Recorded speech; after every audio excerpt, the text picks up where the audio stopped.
kufa bazomona te bomona nini te nzambe po nzambe asali nini abatama totanga mukanda ya Esaïe 42 verset 14 nzambe abatama atika bango basala makambo na mais siko nzambe esengeli abanda koloba ifo amana kobota nini akobimisa pe oyo ya ye mwana fils unique mwana na ye moko kaka alikinda akobimisa bana ebele te akobota Jésus te akobota Emmanuel te akobota Christ te mais akobota mwana na ye mwana na nde kombo na ye bapesaka te mais mutu tango koyamba mwana na nde akopesa kombo ça veut dire aza kozela nano Moïse asisangala na ye Jésus pe asisangala na ye sikoto ya na 3e testament po ete azoya lokola pe mwasi alingi pe abota akobota mwana bato bakosentir ke oui oyo eza makambo ya nzambe mais l'essentiel ezani nzambe agardaki na silence atikeli bango bazala na loi atikeli bango bazala na vérité na grâce na bamiracle mais azali kobatama azali kobombana azali kolinga komilakisa te mais na 3e testament akoganga lokola mwasi alingi kobota ntango akobota bomona mwana ndenge azobima est-ce que vraiment po ete Abraham quel que soit ba roi Sodome ba memele sous ba bien ba memele ba richesse a ozwangote pourquoi parce que aza béni na Dieu très haut tango azo za béni na Dieu très haut ba Dieu très bas ba Dieu du ciel so ba memele ba richesse a ozwate ya moment ozo na sacrificateur Dieu très haut oyo aza na tatate aza na bandelité aza na sukate aza pe na générosité mais aza na makambo éternité or makambo éternité mutu atamoko ayebi yango te ndenge nazolo babo mutu atamoko ayebi yango te la vérité on nzamba si révéla yango mais batu nde bazo chango à côté nzambe azolo kumu discussion ya Pilate na Jésus bazolo ba Pilate azo bisaye ke est-ce que yo ndenge ozabwe ngai naza na droit ya kufungola yo to kokangisa yo naza na pouvoir wana Jésus awanga ya bi est-ce makambo balobi ki yo ozarwa Jésus atuni est-ce za yo ndo lobi to balobeli yo na Jean 18 verset 33 Jésus alobi ke ye ayaki pour rendre témoignage ya vérité depuis atuni qu'est-ce que la vérité Jésus a répondu qui était atika ki na suspense puisque la vérité ba répondre ka mutute ba ibisa mutute o vérité yango non wana eza vérité eza mensonge vérité sengeli Pilate ye moko nde alobaki eza vérité. Vous connaîtrez la vérité et cela va vous affranchir, dit la Bible. Mesdames et messieurs, vous avez compris que nous sommes dans la religion et nous allons essayer de parler. Il est vrai que notre pays, c'est un pays laïque où chacun a la liberté de défendre sa doctrine. Alors, nous sommes là, nous fuyons des informations partout. Et j'avais dit tantôt, vous connaîtrez la vérité et cela va vous affranchir. Et c'est quoi exactement la vérité dont la Bible parle? Est-ce que c'est lié dans les Écritures ou est-ce que c'est lié dans la révélation? Nous allons essayer de comprendre cette vérité à travers le éminent de Dieu qui passe bien sûr dans notre plateau. Et aujourd'hui, nous avons un plaisir de recevoir Monsieur Samso, connaît beaucoup plus sous le nom de Nzungu Yabunganga. Il est habitué de cette grand plateau, de cette grande émission que vous aimez tant, Paradoxe, et nous allons le recevoir pour un sujet qui est Nzungu Yabunganga. Nzungu Yabunganga nous dit, lui, il a aussi un message particulier de la part du Seigneur pour sauver le nation. On a traité tant de sujets avec lui dont il a essayé de parler sur le 3e testament. Mais il y a une question dont on se pose. 3e testament, dans la Bible, on nous relate, où on nous explique, où on nous étale que 2 testaments. Mais d'où vient le 3e testament? Monsieur Samson Nzungwa va nous aider à comprendre cela. Nous sommes en direct 89 15 66 354. Vos questions, vos suggestions sera là la bienvenue. Nous allons vous répondre selon vos préoccupations. Voilà. Avant de lui passer la parole, je ne peux pas passer sans pourtant encourager le vaillant héros, le zéro dans l'ombre, mes techniciens qui sont là au forum, là en train de bosser pour qu'il y ait une bonne réalisation dans cette émission. Il s'agit de mon équipe, je vous salue, je vois Riti Drone, je vois tout le monde sont là. Excusez-moi, trop Messanara, on va y arriver. Je vois que vous faites très bien votre travail. Moi, je vous encourage.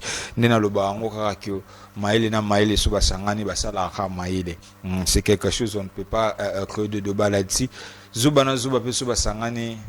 Comprenez la suite. Voilà.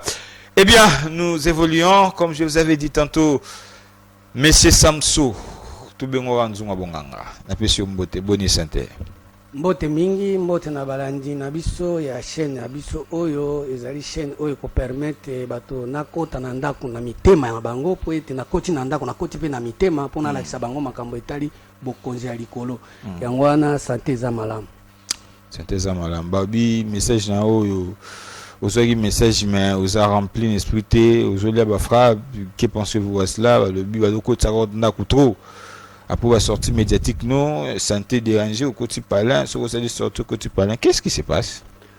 Bon, na minute yo nzambe azana posa nzoto, te azana posa premièrement ya molimo, po Bible lobi en réalité dans l'homme c'est l'esprit, le souffle du tout puissant qui donne l'intelligence. Na nzoto bonoko za na malade mais na molimo na obela te parce que souffle wana ezali tant que souffle wana ezopesa intelligence bato nde baomona na nzoto ke azobela mais na molimo na beli te mais soki nzambe asungi environnement na biso ekomi malamu bato oyo bazokumba biso bazomema biso na mboko oyo babongisi environnement ba malaria ba typhoïde ba ngungi ba éliminer bango na kanisi na nzoto bwepe ba maladie wana kozala vraiment mingi te po mususu eza contagieuse okozala no na place ya malamu tango koti na ba milliers moko boye ozwi malade oyepe na ndako boye obandi ba fièvre pourquoi ba contaminer yo par rapport na environnement yango wana to baboye eza faute ya nzambe te eza faute ya environnement puisque na ba pays musu pays développé ba zalité wana ba maladie ya contamination wana eza te.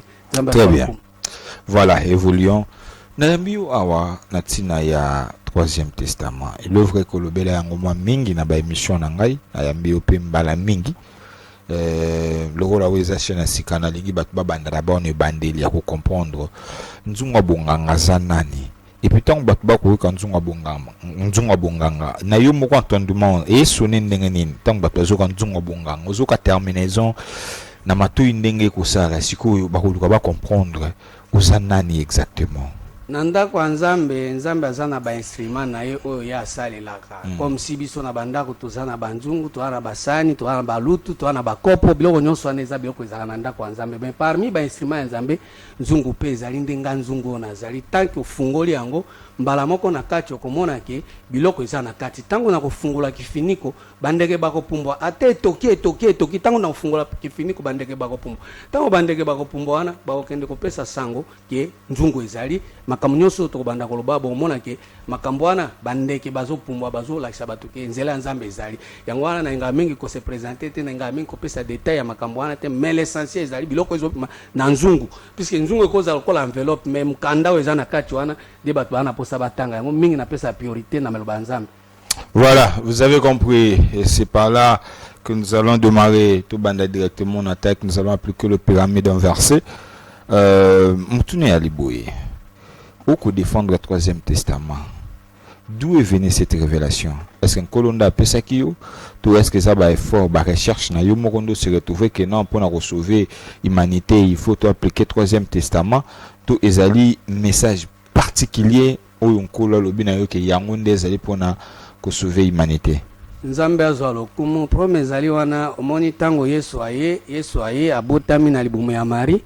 Ange azoyebisa Marie ki okobota mwana okopesa ye kombo Jésus mais tango aboti mwana ana apesa ki kombo Jésus te 8 jours après nde aki kopesa ye kombo yango wana omoni pendant ba premier jour deuxième jour troisième jour Jésus soki azali na kombo nini toyebi te mais tango sikoyo akomi na 8 jours balongoli imposo balongoli basali circoncision de bapesa ye kombo Jésus. Moïse tango abotamaki na kombo te aye kozwa kombo epai ya mwana ya Pharaon oya mwasi tango alokoti Moïse na mai nde apesi ye kombo mais tango Moïse abotamaki azalaki Moïse te c'est-à-dire quoi kombo mingi basi nde bapesa kango parce que basi balingaka mingi komona mwana azolela tango akolela nde ba mwana oyo aza mwana vraiment auti place boy yango moni mwana wana aza ti lelo ayebani nanu te o nazoya na ye tango bato bakoyoka te bakoyeba ke mwana oyo aza Jésus te aza pe Emmanuel te aza pe Christ te mais kombo ekoya eza kombo eza na tata te eza na ebandeli te eza na suka te eza na généalogie te o kombo tozoluka ngo il faut tokota vraiment na troisième alliance tokota na alliance nzambe azopesa biso connaissance ya makambo ya likolo yango moni tozosola makambo oyo Melchisedek alobelaki yango père Abraham po tango père Abraham ayoki Melchisedek abundi bitumba ya barua ya Sodome na Gomorre azwi biloko ya bitumba ya ko déposer yango na makolo ya Melchisedek pe Melchisedek asali nini a bénir a pamboli. Or ma pamboli de Jézala qui est pas Jacob, or ba pesa qui est combo ya Israël. Tango Jacob abundi na bato abundi na Nzambe ayebisi muto ya bundaki na beko tika ngai te il faut pambola ngai tango apambola ki na mbongo te ayebisi ekaki kombo na eko za lesusu Jacob te apesi kombo ya nani ya Israël. Israël eza mapamboli mais siko mapamboli ya Melchisedek na ya Israël ya Jacob eza différent parce que mapamboli ya bana Israël ezo permettre bango bakota na Egypte bafanda bakoma baumbu ya Pharaon. Moïse asalaka efora obimisa bango na kati ya boumbu mais mapamboli ya Melchisedek ezo ya vraiment pour être Abraham quel que soit ba roi ya Sodome ba memele su ba bien ba memele ba richesse a ozwangote pourquoi parce que aza béni na Dieu très haut tango azo za béni na Dieu très haut ba Dieu très bas ba Dieu du ciel so ba memele ba richesse a ozwate ya moment ozo na sacrificateur du Dieu très haut. Oui, azana tatate, azana bandelité, azana sukate, azana pena généalogie, mais azana makambo éternité. Or makambo éternité, muto atamo kwa yebi angote. Ndenge na zoro babu muto atamo kwa yebi angote. Yebi angote. Makambo ya vie passagère. Yo yebi angote. Tozo na makambo éternité par rapport na lobi bien. Muto yo akomona mwana akopesa mwasi nda pesa akombo. Ngana pesa mwana akombo. Ngana bimsaka mwana. Mais bato bazali banda ba basi. Bakopesa mwana okombo.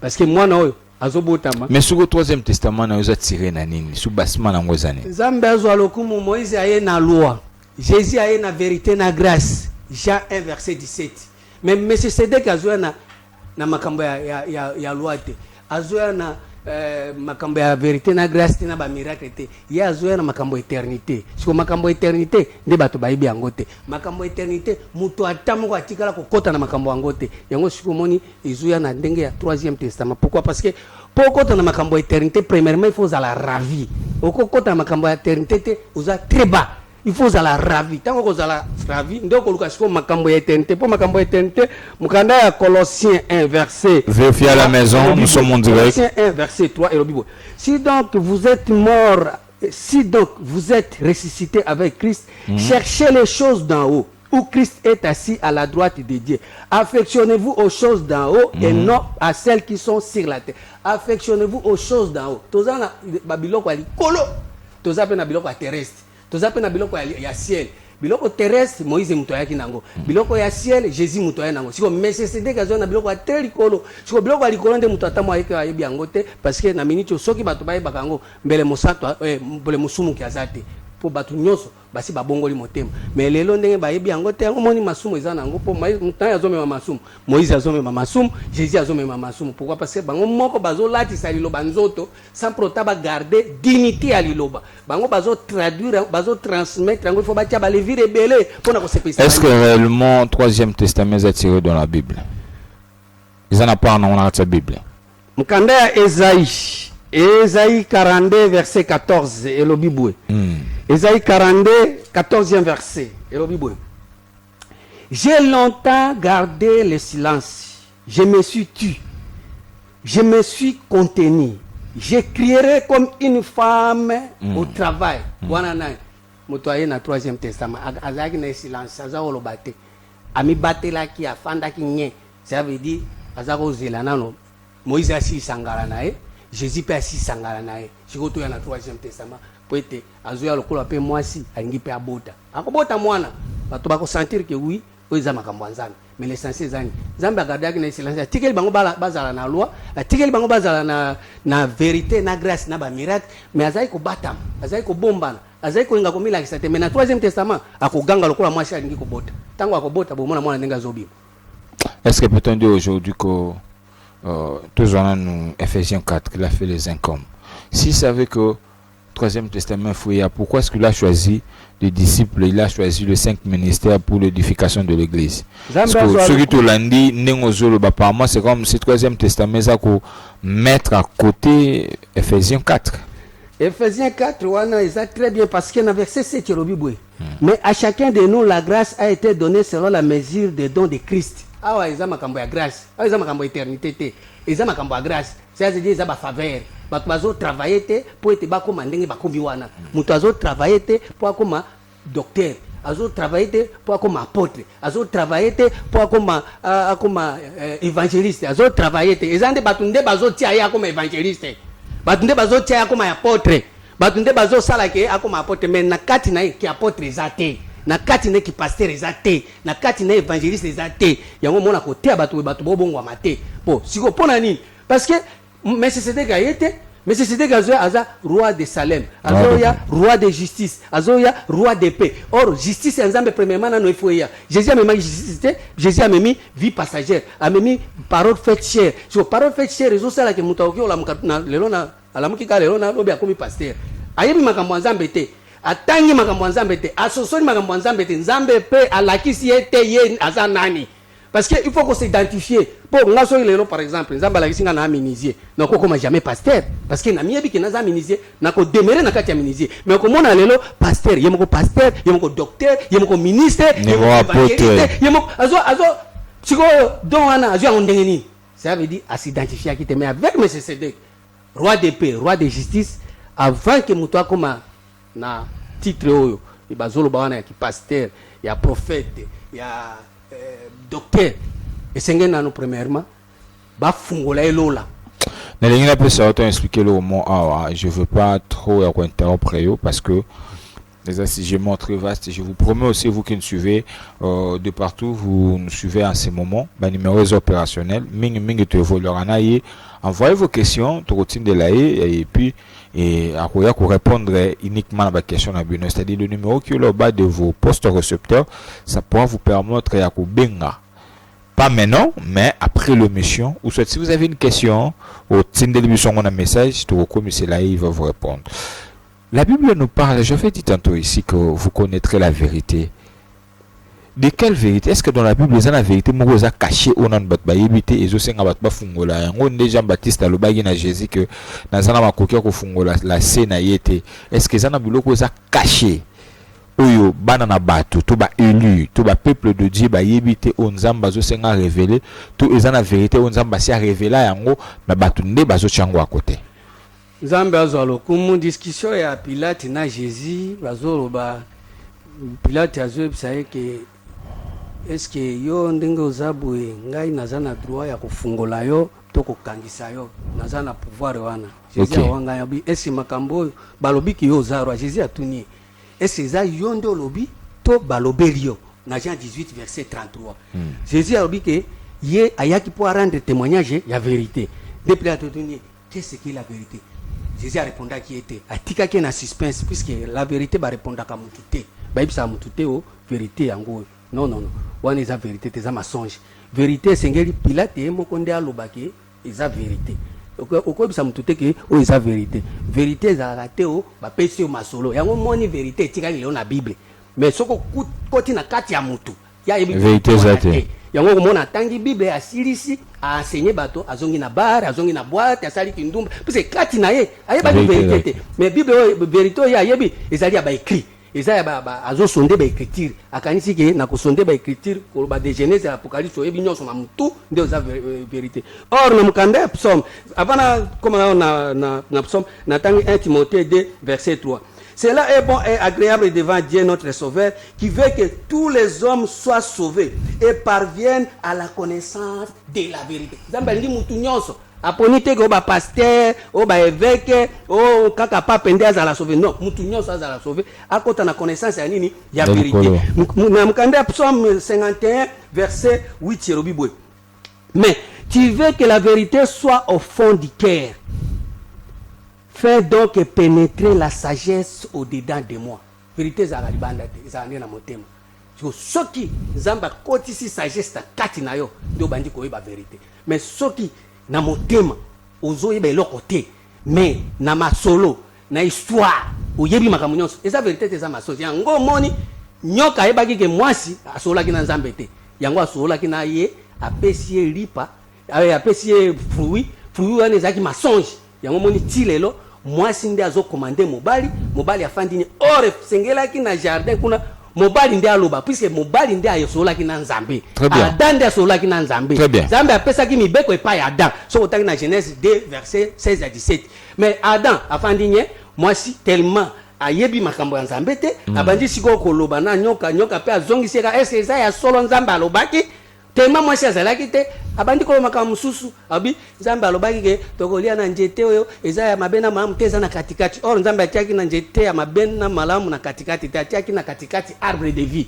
Or arbre de vie ezali nzete pe akoyeba mabe na malamu ezali siko mwasi na nyoka basolaka makambo ya nzete akoyeba mabe na malamu, mais mobali asolaka na nzambe par rapport à arbre de vie oyo eza na kati ya jardin. Siko na minute onde tozabwe arbre de vie ezalaka na kati, ça veut dire mutu nyonso aza na eloko ya nzambe.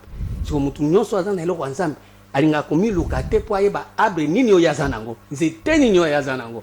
Yango omona sikoyo banzete nyonso ezobima na kati ya mutu eza ba maele ya bunyama, nyoka azobimela na kati wana. Ça veut dire ba maele nyonso bato baza nango eza nyoka mutu azo proposer bango boloba boy. Pourquoi? Parce que mwasi nde azoloba. Or na minute soko koti na kati ya profondeur ya nzambe oyebi mutu lokola Paul amataki dimension moko boye otali bobinga sa unatali Paul na bi Paul oyo sengelaki Jésus ayate sengeka Paul nde aya. Pourquoi? Parce que Jésus atiki ba disciple nae na suspense alobi mitema na bino mi maimate, mais yo muto yebisi bango makambo ya vérité. Kwa nini okokende koyebisa bango ke mitema na bango ba i maimate? Ça veut dire bango na suspense ba yebaki makambo susu te. Yango alobi boko sala koleka ngai, Jacques 14 verset 12. Bon bako sala koleka yes kwa sala kini. Or na minute yo asalaki makambo asalaki nini? Asalaki ba précepte, asalaki ni asalaki ba parabole, asalaki nini? Memaki bato na parole faite chair. Or parole faite chair eza lokuta. Parole ou est un esprit, il y a des vérités. Or, Bible le dit bien, les paroles que je vous ai dites sont esprit et vie, la chair ne sert de rien. So, nakati ya Adam, azalaki na mwasi. Mwasi wana, ou azalaki, ou bazolo ba ke mwasi alobate, bazolo ba kate ba mama ba loba. Bazolo ba mwasi azalaki nakati ya Adam, puisque mwasi azalaki nakati ya Adam, azana mamate, azana tatate. Autaki pa ya Adam. Autaki pa ba mama te yokola biso ndenge to utaki pa ba mama yo mwana mobali mama botio yo mwana mwasi mama botio, mais mwasi ya Adam Eva autaki na koti tema autaki na koti asololi na nyoka tango abimi azo solola masolo na nyoka boye makamu nyonso nzambe amodisaki yango moni nzambe amodire mabele likolo ya ndenge mobali ayokaki mungongo ya mwasi. So tango abi yo Adam ngana pesio mibeko yo ki mungongo ya mwasi na yo à partir de là mabele ko banda kobimisio ka banjube. C'est pour cela lelo ti lelo mwasi nde azoloba na minute ndenge toloba boy na ba église de nyonso basi nde baloba mibali batika koloba te, puisque tango mwasi azoloba nyoka nde azo transmettre un message akoloba makambo charnel akoloba mate ya lokuta akotea makambo ya terre à terre. Yango komona Bible ezakaka otangi Bible boy olobi ba histoire, otangi Bible obi makambo ya mboka na bino, otangi Bible olobi makambo ya mwasi na yo bana na yo. Or makambo ya nzambe ezali mystère, makambo ya nzambe ezali science des saints, eza makambo eza science dao, makambo oyo sengeli mutu ayebi yango te. 1 Corinthiens 2 verset 9 eza eloko se mata e matana na mutema ya mutu te atikala pe kososola yango nde makambo ya nzambe yango wana. Mais mwasi akotikala kolinga makambo wana te pe akotikala kolobela yango te. Yango mo siko nzambe azosalaki na minute to na 3e testament po ete basi nyonso bakanga minoko, mwasi nyonso kanga minoko ato lati veste uzana mandefu uzana suki. Oh, moi c'est la mandefu. Basi uzana mandefu. Oh. Tant que Paul azoloba que mes enfants pour qui j'éprouve de nouveau les douleurs de l'enfantement. Paul azalaki moi si toi azalaki mobile. Tant que zoka passe à kobota. Galates 4 verset 19. Azalaki moi si. Ça veut dire batu nyonso bazana conception ya buzoba. Batu nyonso ba concevoir makambo ya Nzambe par rapport na parole o ezomemela bango charnel. Basa basi. Soko tangi Bible, ozana pensée humaine. Quelle différence y a-t-il entre parole charnelle et la parole spirituelle? Parole spirituelle est premièrement place au Nzambe afandi. Nzambe afandi na parole spirituelle. Pourquoi Robi boy? Mukanda ya Galates 6 premier verset. Nazo senga mingi na ba jeune bolanda ngai botanga Bible bo banda ko vérifier makambo tozolo. Bible Robi boy. Frère, si un homme vient d'être surpris en quelque faute, vous qui êtes spirituel, redressez-les. Vous qui êtes spirituel, redressez-les. Exactement que mutaza charnel nda redresser muto azana na azana asali sum. Ça veut dire muto qui ko redresser muto asali lisumu eza muto aza spirituel. Or bato bazo redresser bato lelo yemoko na aza charnel aza yemoko azana ba démon yemoko azana na ba envie azana ba convoitise muto ndengana azo redresser bato. Or yango mona ndenge nzamba ko sala ndenge ni bato ba spirituel bazate. Or bato nyonso baza très charnel. Or na minute ndani azo comme ça bango charnel, ce n'est que Moïse. Na azo comme ça bango charnel, ce n'est que Jésus, parole faite chair. Jean 1 verset 14. Bato nyonso bangi lobela tinzoto, bangi loba nzoto. Soko moni mutu alati veste ya bien ba français ya bien za na mamitu ka yende za na nzambe. Est-ce que na motema na yo tali yango? Or Dieu ne regarde, Dieu ne considère pas ce que l'homme considère. L'homme considère ce qui frappe les yeux, mais Dieu regarde au cœur. Mais ce qu'on a monté ma batu bazana miso ya kotala motema te. Yango moni ti lelo, nyoka zozo possession ya batu. Ti lelo, nyoka zozo possession ya ba astre. Nyoso oyo baza ko revendiquer que baza basali ya nzambe. Siko nzokande baza basali ya nzambe te. Bazo bimisa guerre na ciel. Apocalypse 12 verset 7. Pourquoi? Parce que baza na imagination humaine, baza na imagination ya bonyama. Siko mayele wana nde jusqu'au en plein na ba église nyonso na bisika nyonso. Siko so yebisi mutu no. Omoni biloko Moïse mutu amemaki yango eza na kati ya loi. Biloko Jésus mutu amemaki yango eza na kati ya vérité, eza na kati ya vérité, eza na grâce, mais eza na éternité te. Vérité wana eza na grâce wana eza eloko mutu azo zwango ayo ya maoka ayebi na epasi na ngote azwikaka. Basale faveur.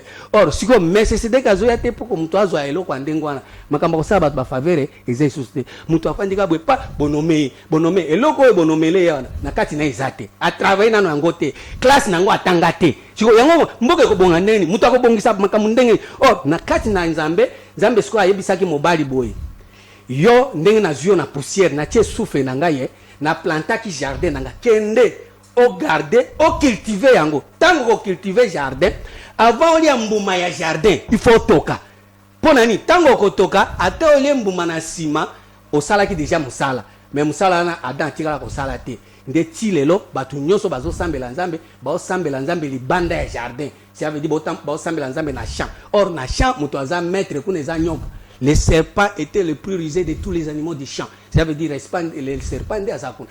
Les serpents Azakuna. Azana facilité nous sa consolola na basi babipesi ba mibali na bango mibeko wana ba appliquer yango mbala moko bazo bima babolumbu mbala moko bazo bima bazo bota Caïn mwana liboso eza Caïn nde aza mwana liboso par rapport na raisonnement par rapport na ba méthode nyonso ba pratique nyonso ba tobaosa. Or Caïn aza vagabond.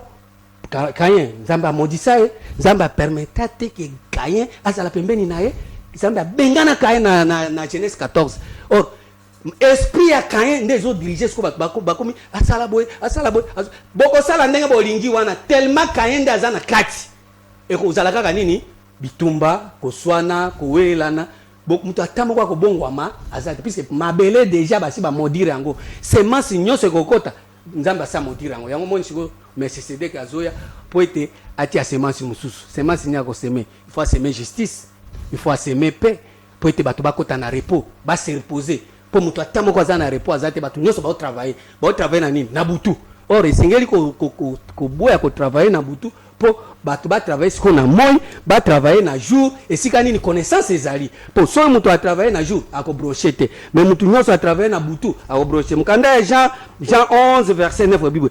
Jésus répondit, n'y a-t-il pas 12 heures au jour?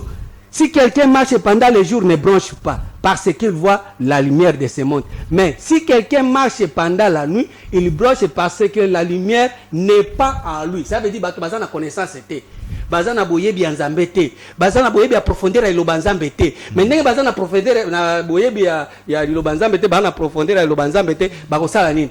Bakosala makasi ya mwana mobali.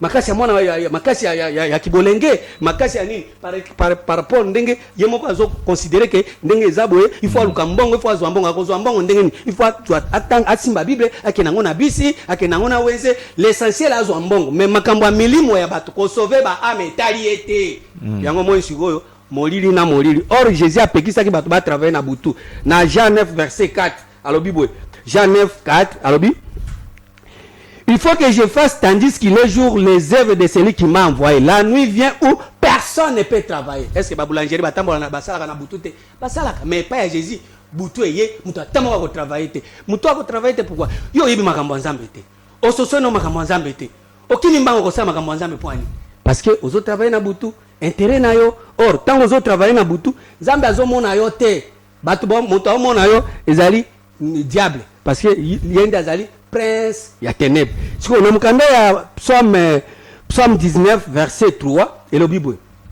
Psaume 19 troisième verset et le Bible.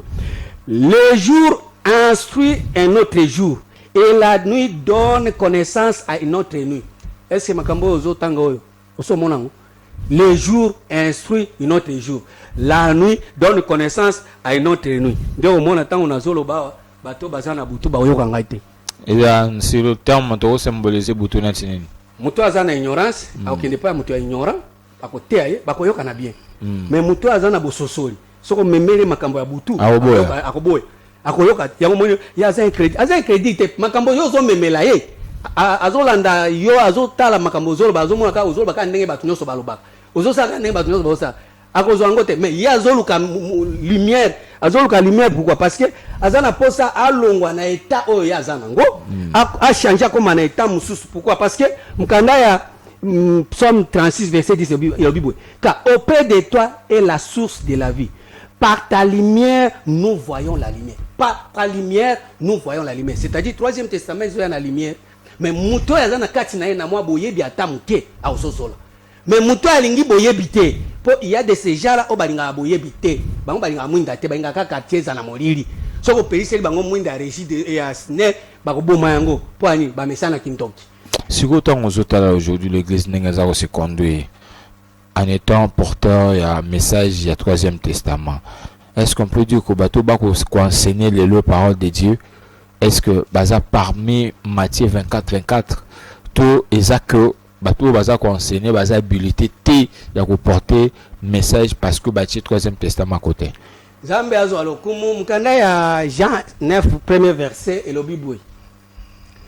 Jésus vit en passant un homme aveugle né. Jésus vit en passant un homme aveugle de naissance. Amoni muto abotami aza aveugle depuis kaka abotami. So muto ana abotami wana batu ni eza faute ya nani? Ya ba parents na ye to ndenge ni. Nzambe non. Eza faute ya ba parents na ye te. Eza ka po volonté ya Nzambe sa nini ekokisama. Nzambe alingaki batu bazala na premier testament balanda Moïse.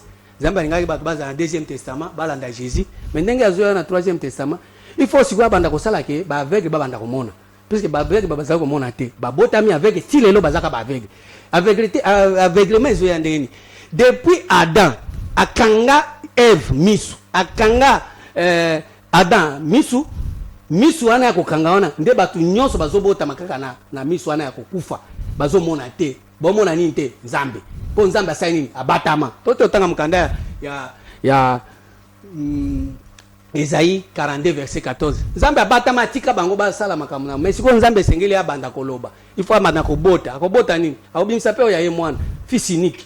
Mwana na ye moko kaka alikinda. Akobimisa bana ebele te, akobota Jésus te, akobota Emmanuel te, akobota Christ te. Mais akobota mwana na ye. Mwana na nde kombo na ye bapesa kate, mais mutu tango akoyamba mwana na nde akopesa kombo.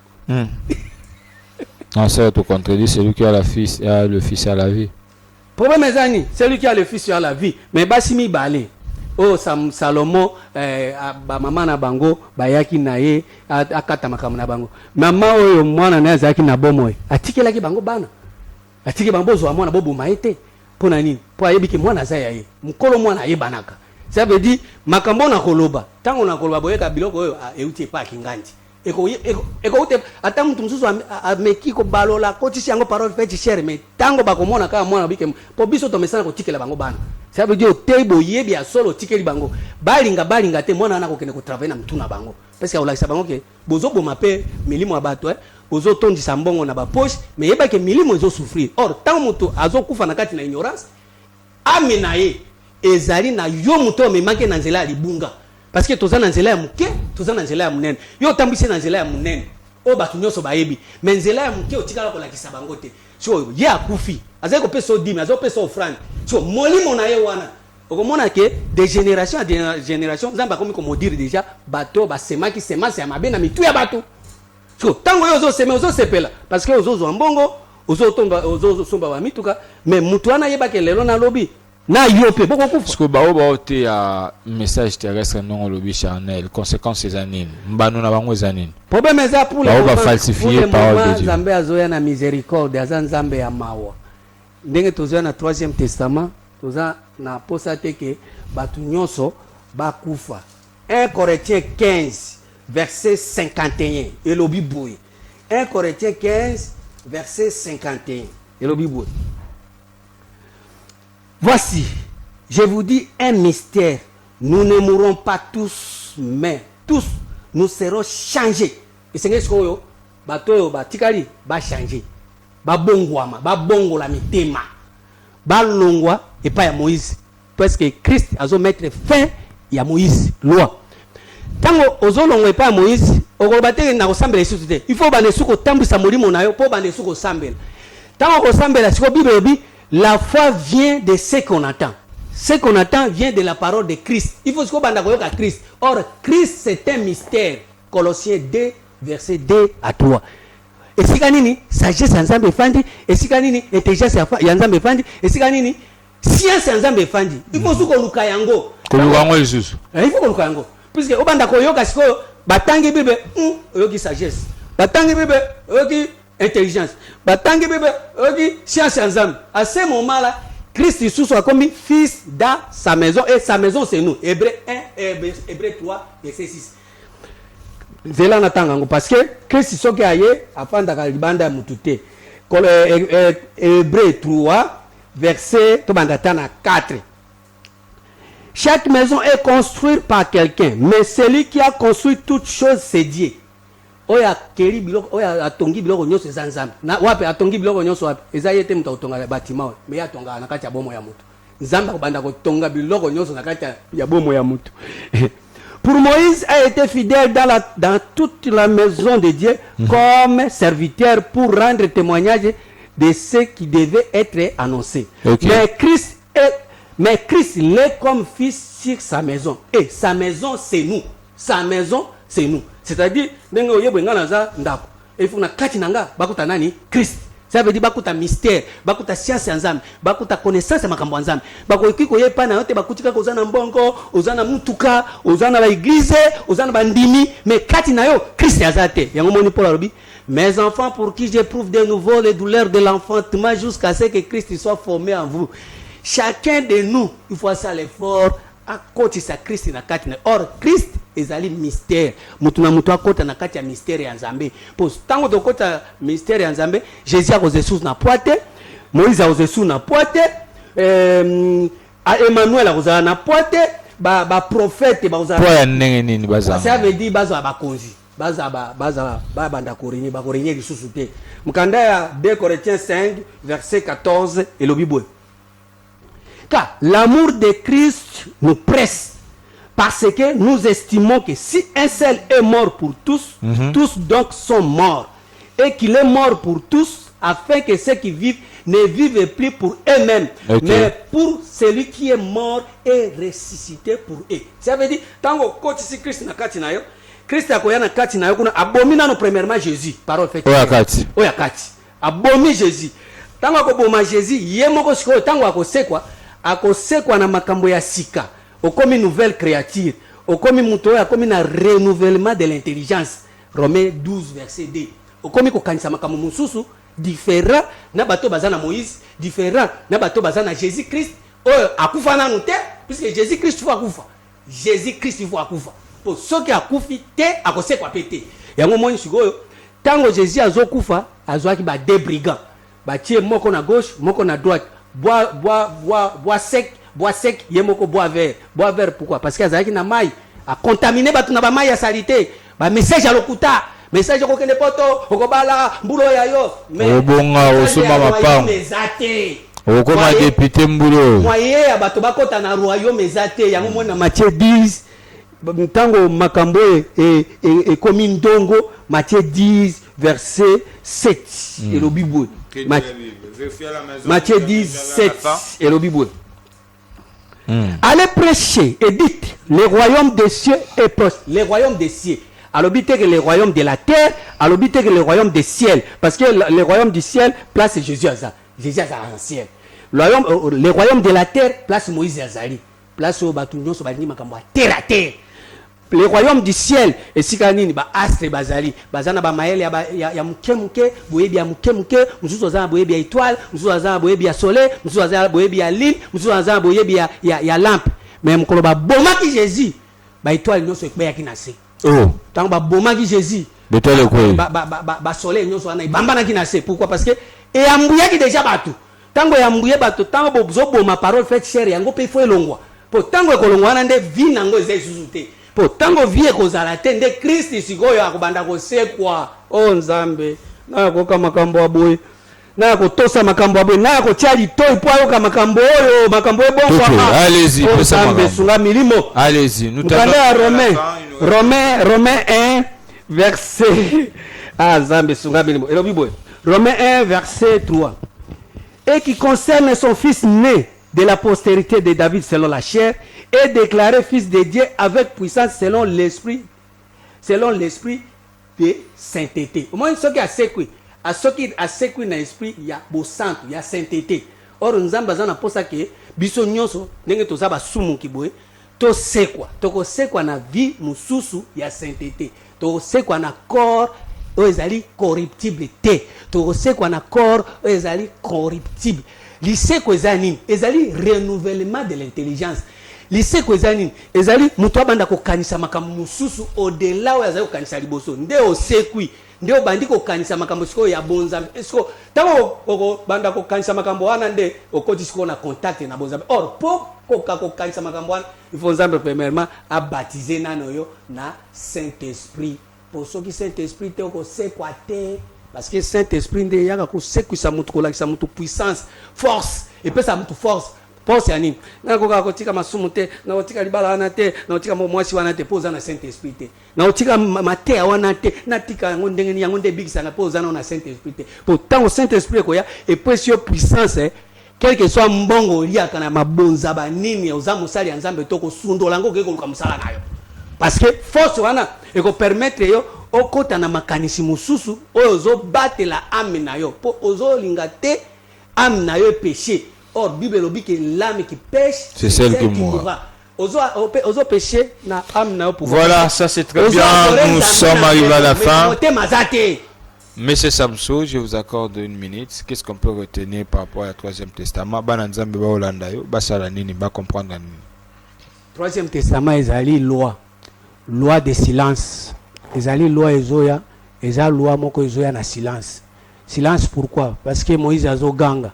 Azolela na mai po ete mwana ya mwasi ya Egypte ya kozwa ye Jésus azo ganga yango moni tango abotami wana ba mage bauti orient ba ye po ete basala eloko moko ba pesa ye ba aromate mais oyo eza makambo ekobota manakati na yo moko mutu akoyeba za te yango moni Bible elobi na 1 roi 6:7 abi apesi Salomon abibwe tango kotonga ndako wana makelele ya sete koyokana te makelele ya marteau koyokana te yo moko ko sentir bien nzambe bonzambe komi ko sala diki komi ko sala eseng mais passer na ko eba te ndengo zo bongwama eza la loi de silence tango penza mbazo sala eloko wana yeba ke 1 roi 19 verset 11 à 12 Eli alingaki amona nzambe ba vent eleki nzambe azaki na kati te moto eleki nzambe azaki na kati te mopepeye nzambe azaki na kati te mais murmure moko 12 c'est-à-dire conscience na yo moko koyeba ke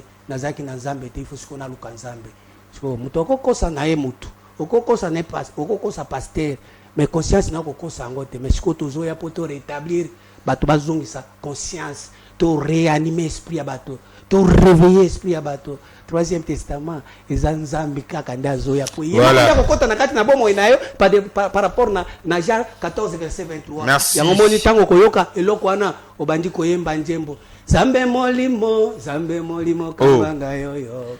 Merci beaucoup Nzunga Bonganga, c'était pour nous un plaisir de recevoir un plateau à Paradoxe. Où est ce journée? Semaine prochaine. D'accord, nous allons revenir la semaine prochaine avec Nzunga Bonganga.